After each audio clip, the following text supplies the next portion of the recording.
আমরা 1882 খ্রিস্টাব্দের 28 অক্টোবরের যে দিনের ঘটনা সেটি পাঠ করছি।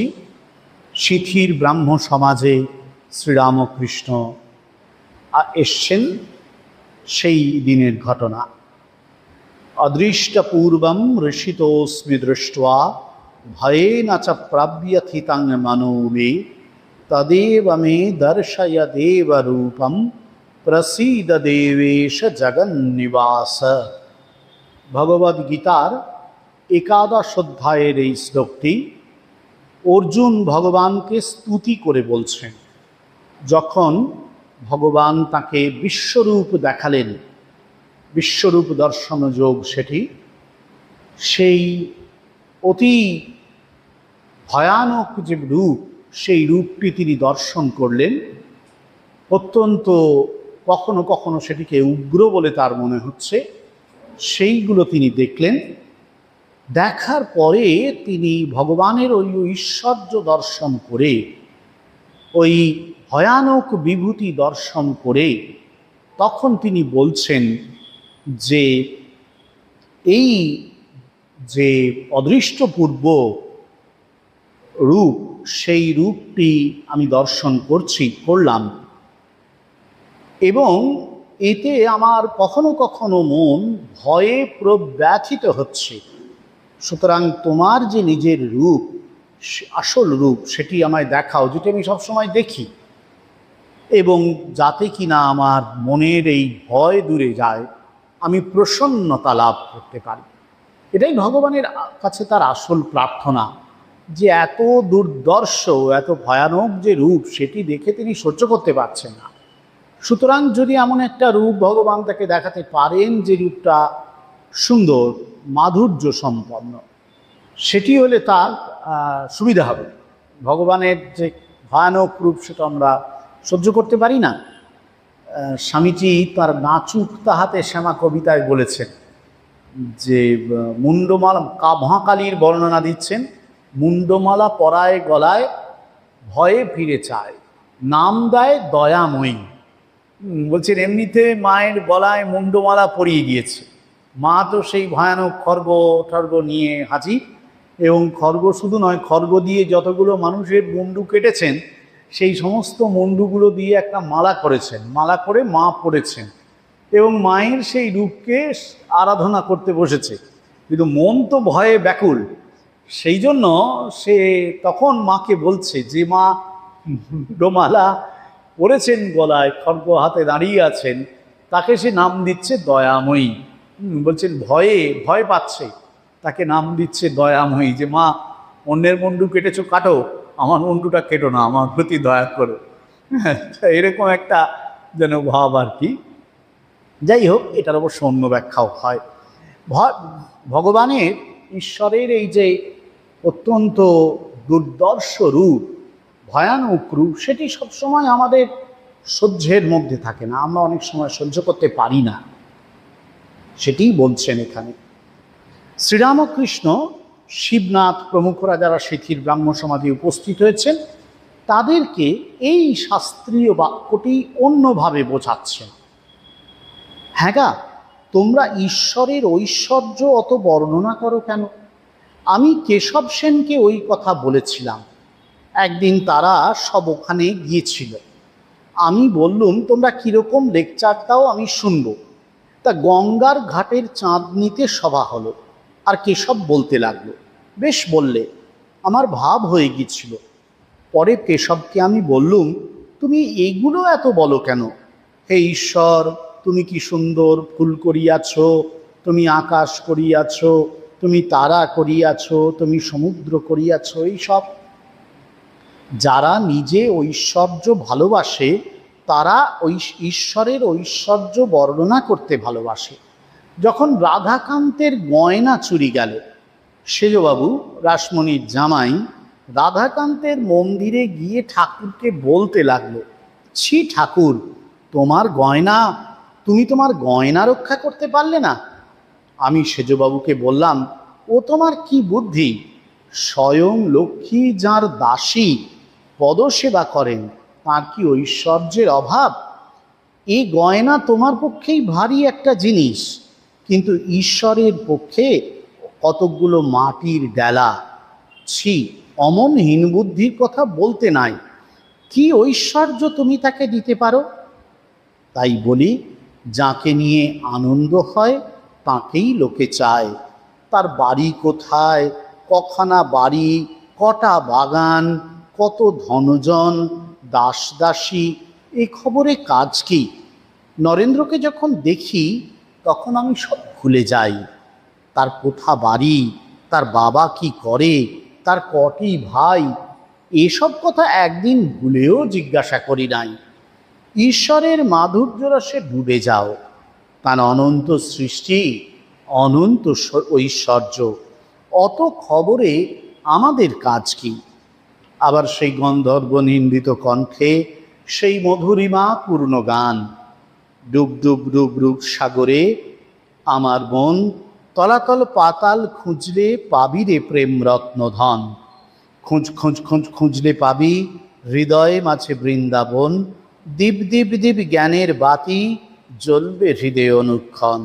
ড্যাং ড্যাং ড্যাং ডাঙায় ডিঙে চালায় আবার সে কোনজন। কুবির বলে শোন শোন শোন, ভাবগুরুর শ্রীচরণ। তবে দর্শনের পর ভক্তের স্বাদ হয়, তাঁর লীলা কি দেখি। রামচন্দ্র রাবণ বধের পর রাক্ষসপুরী প্রবেশ করলেন। বুড়ি নিকষা দৌড়ে পালাতে লাগলো। লক্ষ্মণ বললেন, রাম, এ কি বলুন দেখি, এই নিকষা এত বুড়ি, কত পুত্রশোক পেয়েছে, তার এত প্রাণের ভয়, পালাচ্ছে। রামচন্দ্র নিকষাকে অভয় দান করে সম্মুখে আনিয়ে জিজ্ঞাসা করাতে নিকষা বলল, রাম, এতদিন বেঁচে আছি বলে তোমার এত লীলা দেখলাম, তাই আরো বাঁচবার স্বাদ আছে, তোমার আরো কত লীলা দেখব। শিবনাথের প্রতি তোমাকে দেখতে ইচ্ছা করে, শুদ্ধাত্মাদের না দেখলে কি নিয়ে থাকব? শুদ্ধাত্মাদের পূর্ব জন্মের বন্ধু বলে বোধ হয়। একজন ব্রাহ্মভক্ত জিজ্ঞাসা করিলেন, মহাশয়, আপনি জন্মান্তর মানেন? শ্রীরামকৃষ্ণ, হ্যাঁ, আমি শুনেছি জন্মান্তর আছে। ঈশ্বরের কার্য আমরা ক্ষুদ্র বুদ্ধিতে কি বুঝব? অনেকে বলে গেছে, তাই অবিশ্বাস করতে পারি না। ভীষ্মদেব দেহত্যাগ করলেন, সরসজ্জায় শুয়ে আছেন। পাণ্ডবেরা শ্রীকৃষ্ণের সঙ্গে সব দাঁড়িয়ে। তাঁরা দেখলেন যে ভীষ্মদেবের চক্ষু দিয়ে জল পড়ছে। অর্জুন শ্রীকৃষ্ণকে বললেন, ভাই, কি আশ্চর্য! পিতামহ, যিনি স্বয়ং ভীষ্মদেব, সত্যবাদী, জিতেন্দ্রিয়, জ্ঞানী, অষ্টবসুর এক বসু, তিনিও দেহত্যাগের সময় মায়াতে কাঁদছেন। শ্রীকৃষ্ণ ভীষ্মদেবকে এ কথা বলাতে তিনি বললেন, কৃষ্ণ, তুমি বেশ জানো আমি সেই জন্য কাঁদছি না। যখন ভাবছি যে পাণ্ডবদের স্বয়ং ভগবান নিজে সারথি, তাদেরও দুঃখ বিপদের শেষ নাই, তখন এই মনে করে কাঁদছি যে ভগবানের কার্য কিছুই বুঝতে পারলাম না। ওই যে ভগবদ গীতার শ্লোকটি দিয়ে মাস্টারমশাই শুরু করেছিলেন, সেই শ্লোকে অর্জুন ভগবানকে বলেছিলেন যে, প্রভু, তোমার এই ভয়ানক রূপ সংবরণ করো, তোমার যে মধুর রূপ সেটি দেখাও, সেটাতেই আমার আনন্দ।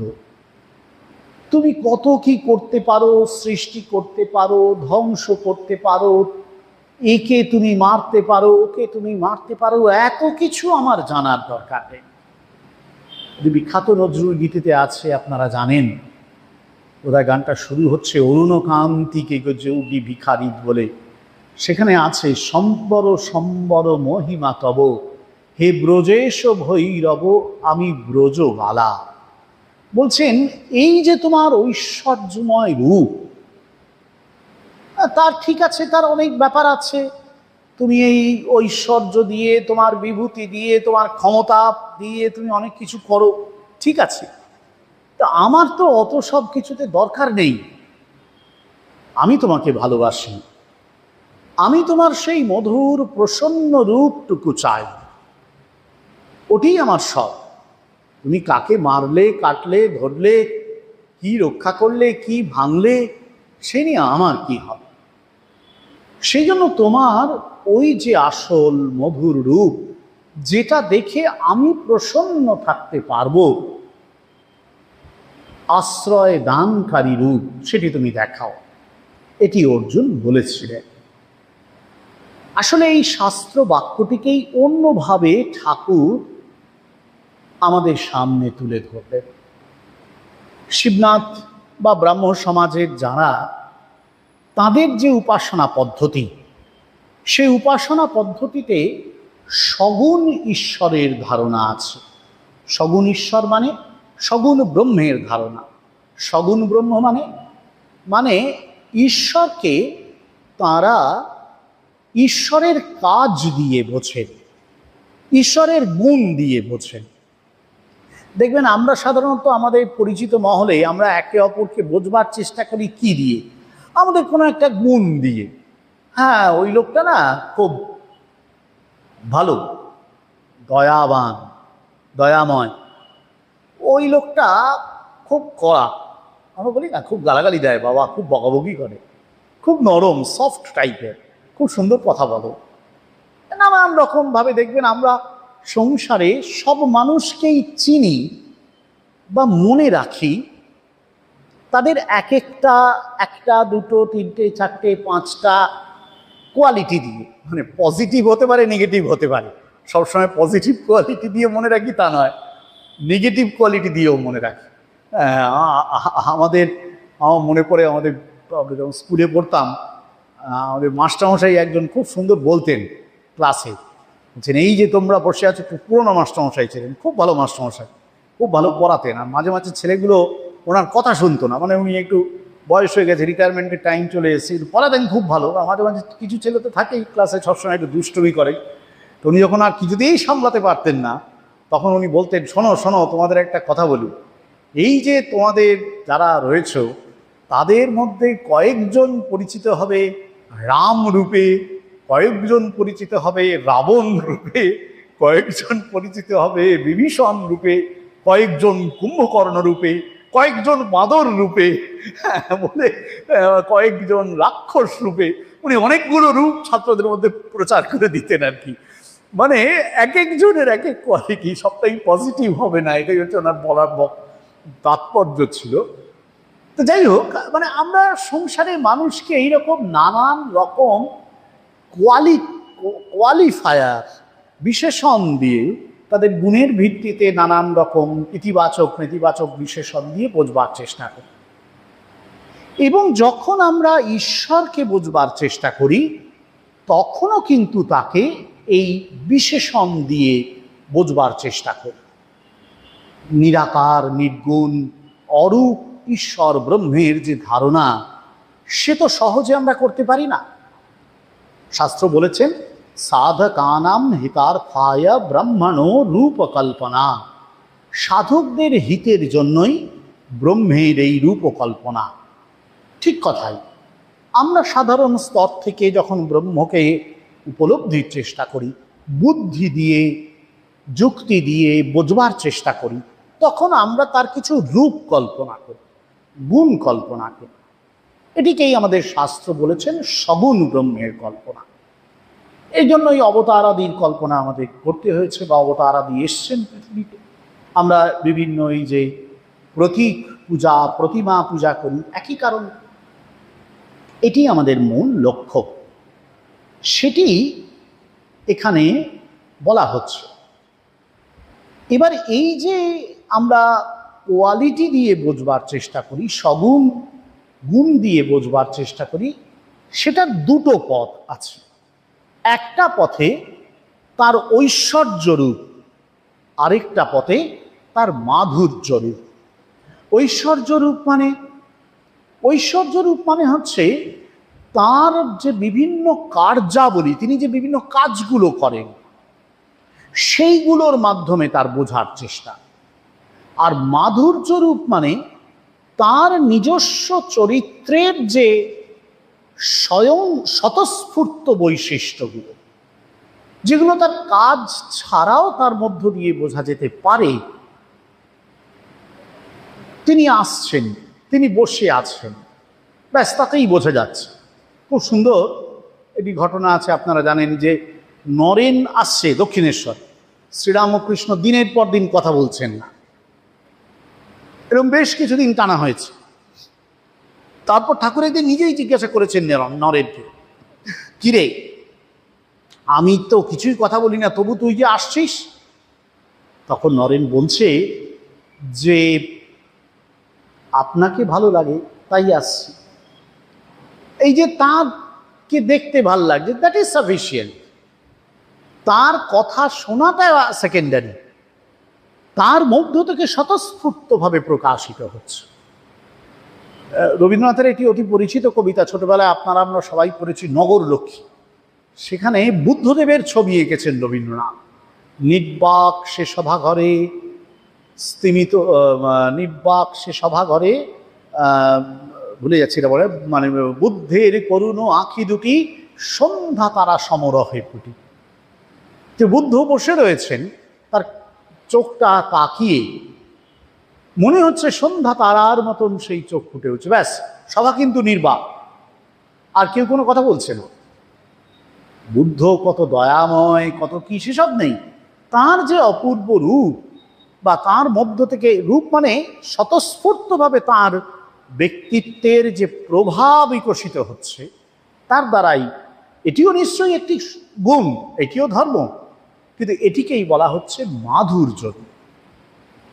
ঐশ্বর্য রূপের মধ্যে ভগবানের একটা শক্তি, একটা ক্ষমতা, তার বিশেষ প্রকাশ থাকে, তার কার্যাবলীর বিশেষ প্রকাশ থাকে। মাধুর্য রূপের মধ্যে একটা কোথায় যেন ভগবানের ঈশ্বরের স্বতঃস্ফূর্ত ব্যক্তিত্বের প্রকাশ হয়।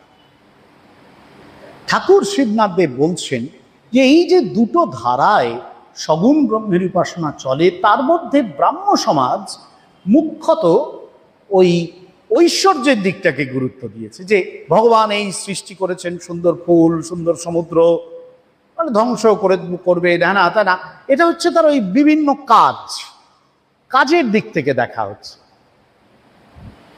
কিন্তু ঠাকুর বলছেন এটা বলার দরকার কি আছে?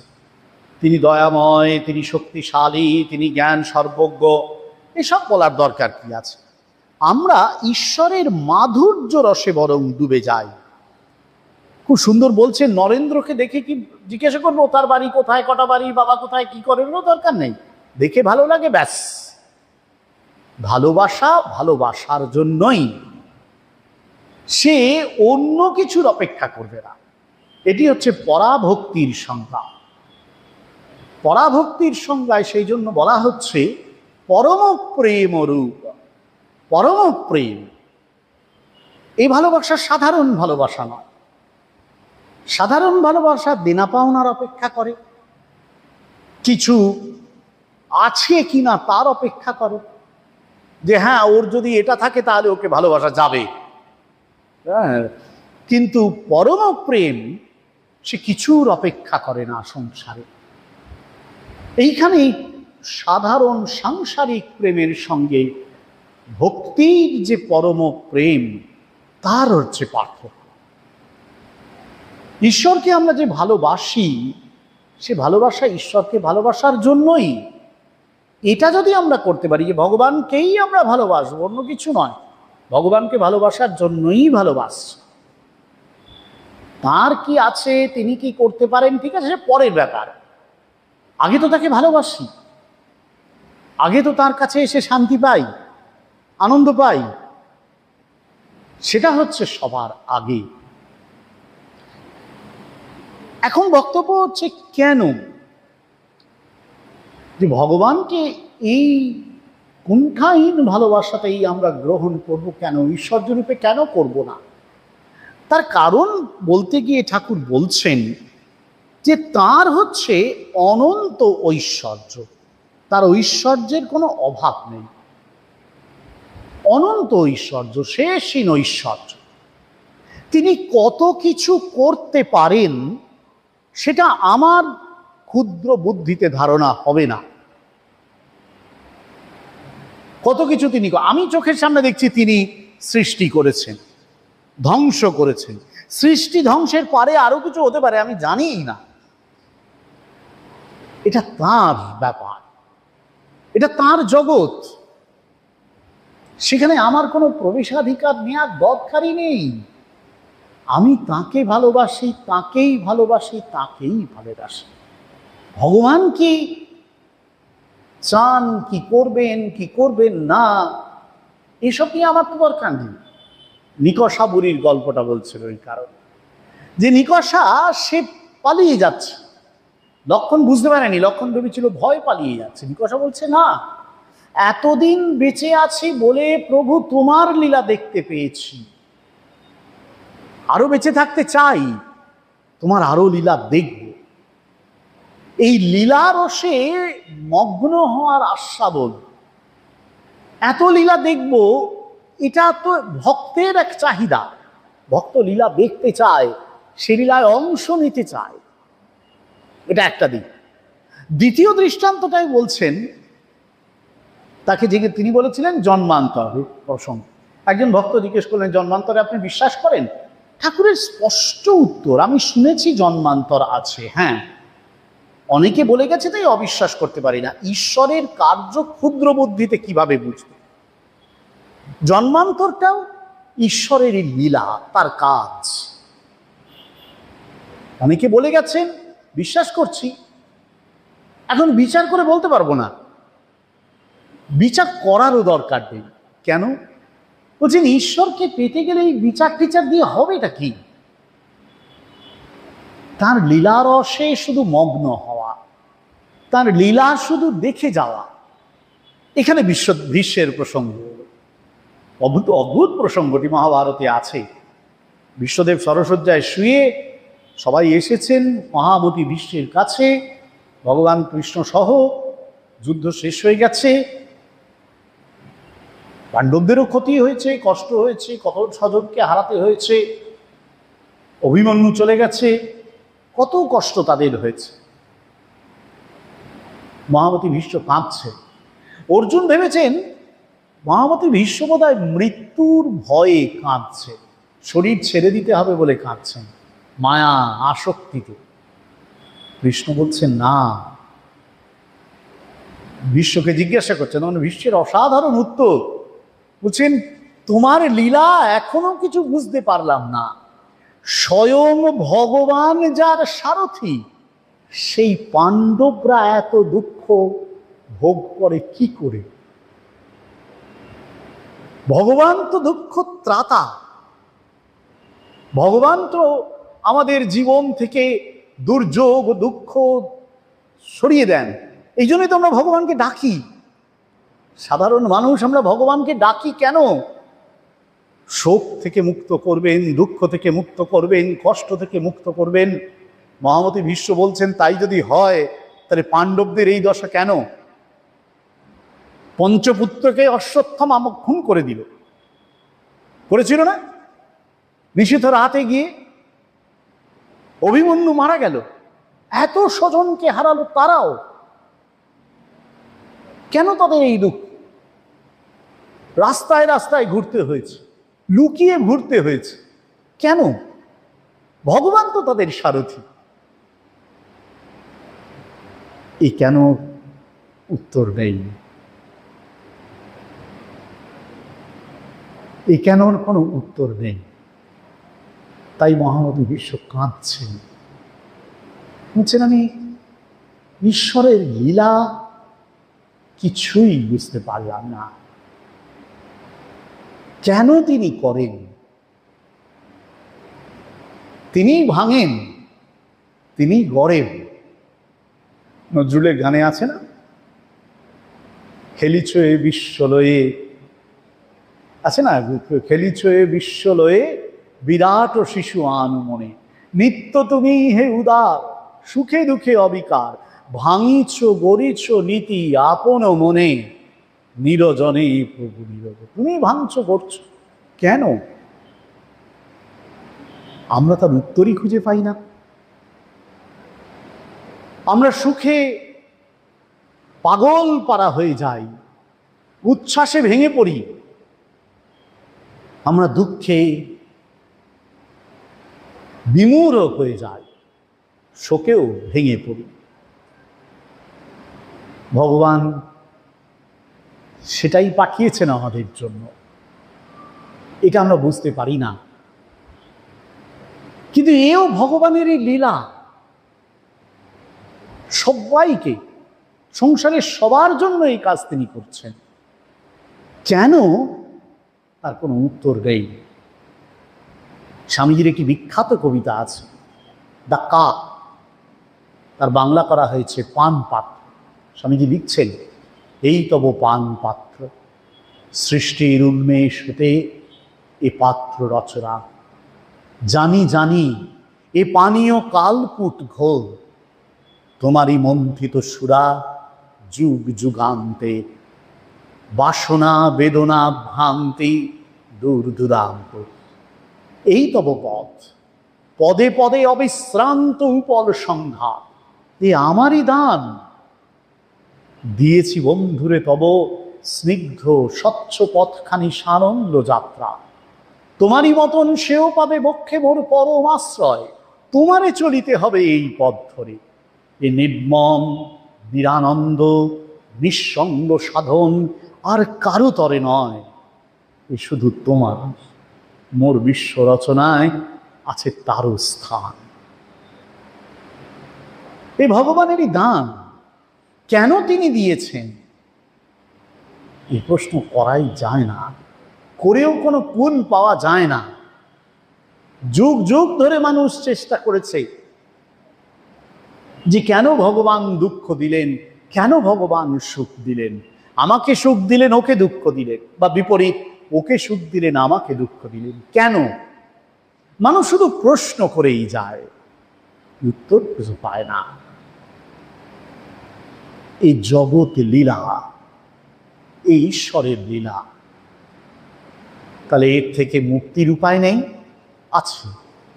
ঠাকুর বলছেন, ওই যে গানটা, ডুব ডুব ডুব রূপ সাগরে আমার, তলাতল পাতাল খুঁজলে পাবি রে প্রেম রত্নধন।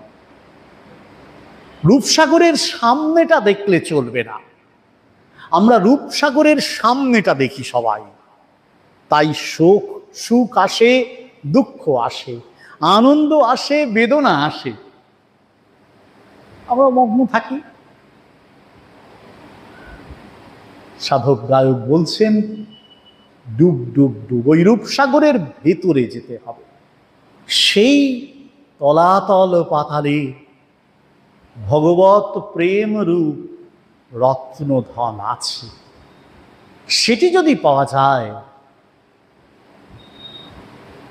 তাহলেই একমাত্র আনন্দ বেদনার এই দ্বৈরথ যুদ্ধ থেকে মুক্তি আসে। জগতের এই বিষময় পান পাত্র হাতে নিয়ে মানুষ হাসতে পারে। ভগবানের লীলায় তখন সে মুগ্ধ। ভগবানকে ভালোবেসে সে তখন ধন্য, কৃতার্থ। ভগবান তাকে কি দিলেন, কি দিলেন না, ভগবান তার কাছ থেকে কি ছিনিয়ে নিলেন, তা নিয়ে তার কোনো মাথা ব্যথা নেই।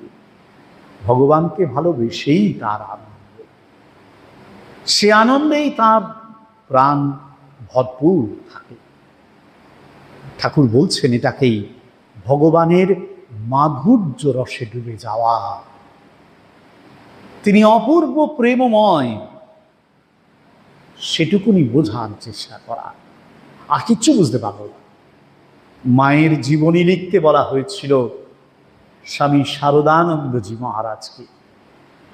তিনি নাচতে নাচতে বলেছিলেন, রঙ্গ দেখে রঙ্গময়ীর অবাক হয়েছি, হাসিব কি কাঁদিব তাই বসে ভাবতেছি। বললেন এতদিন তার পিছনে পিছনে ঘুরেছি, দুবেলাই তার পিছনে পিছনে ঘুরেছি, কিছুই না বুঝতে পেরে হার মেনেছি। তার লীলা কিছুই বুঝতে পারিনি, শুধু ওই লীলা রসে মগ্ন থাকার সামর্থ্যটুকু আছে, বোঝার সামর্থ্য আমাদের নেই। আমাদের শুধু ভগবানকে ভালোবেসে যেতে হবে, ওই প্রেম ও রত্ন ধন জোগাড় করতে হবে, বাকিটা তাঁর। তিনি যা বোঝাবেন বোঝাবেন, তিনি দিলে দেবেন, না দিলে না দেবেন। ভগবানই এই নিত্যমতি, এই কুণ্ঠাহীন প্রেমী সাধকের সম্বল।